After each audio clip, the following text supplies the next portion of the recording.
We begin with a plea from Nex Benedict's mom to please love. She says there is no room for hate anymore. Today, the state medical examiner's office released its full report into the Owasso teenager's suicide. Sue Benedict wants everyone to remember the Nex that she does, someone who was both passionate and fierce, ready to tackle obstacles, big and small, and someone who was remarkable and loved so much. Thank you for joining me tonight. I'm Karen Larson. We're taking a deeper look into the state medical examiner's full report from Nex Benedict's autopsy. There have been a lot of concerns raised by different groups about transparency. 2 News Oklahoma's Brody Myers spoke with a local doctor to get a better sense of what it all means and the work that goes into producing such a report. Brody? Karen, first let's reiterate the medical examiner's bottom line. Nex Benedict died from suicide. We received more of the details, including some of Benedict's medical history. Earlier today, I went through the ME's report with Dr. Yashar Kalani. Dr. Yashar Kalani spent 15 minutes reading every word of the autopsy. What he found was a history of mental health issues, self-harms, marijuana use, and ultimately suicide. All of which together resulted in a tragedy. According to the ME, Benedict died from a toxic combination of antidepressants and antihistamines. There's a lot of medicines that if you take on their own, the effect of the medication is a wanted effect. But if you combine the two medications together, or sometimes if you combine some medicines with alcohol together, you get a terribly unwanted side effect. Dr. Kalani says it's not clear what normal levels of those medications would be. It's not within his expertise.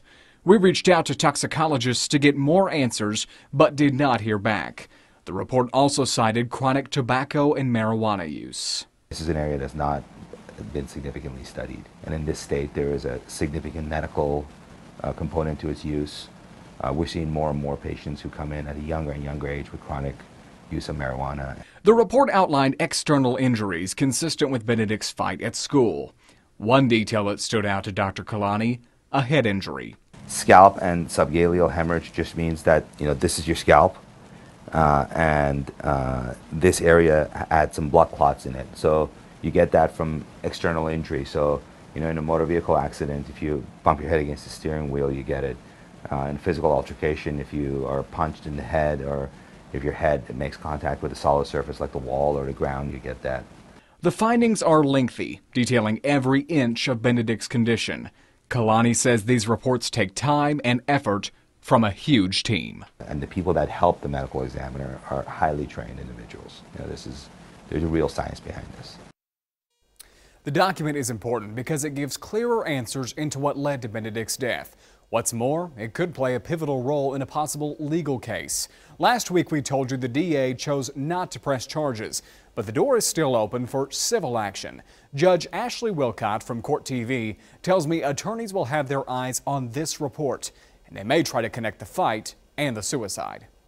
They're going to say there's absolutely a correlation between those two events, and therefore somebody should be liable for it. I'm assuming that's where attorneys are going to go.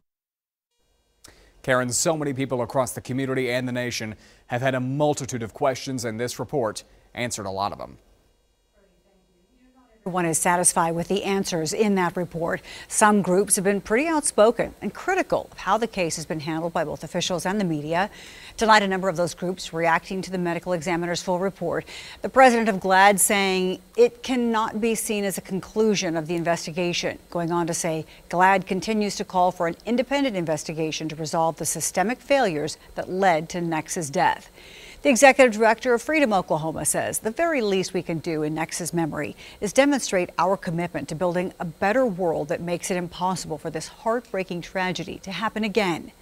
The Trans Advocacy Coalition of Oklahoma released a statement saying a culture of bullying, harassment, and discrimination is pervasive in Oklahoma and has been especially detrimental effects on members of the vulnerable communities. The Transgender Action Committee leader says since Nex's death, the crisis lines at the Rainbow Youth Project continue to increase in calls and outreach from young people who feel discouraged and hopeless. He goes on to say it's hard enough to be a young person in the world today without worrying about something as simple as attending school safely. And the Oklahoma Pride Alliance president says all Oklahomans deserve to live in a world that treats us with full dignity and respect, and where we can access spaces that allow us to live as our honest, authentic selves.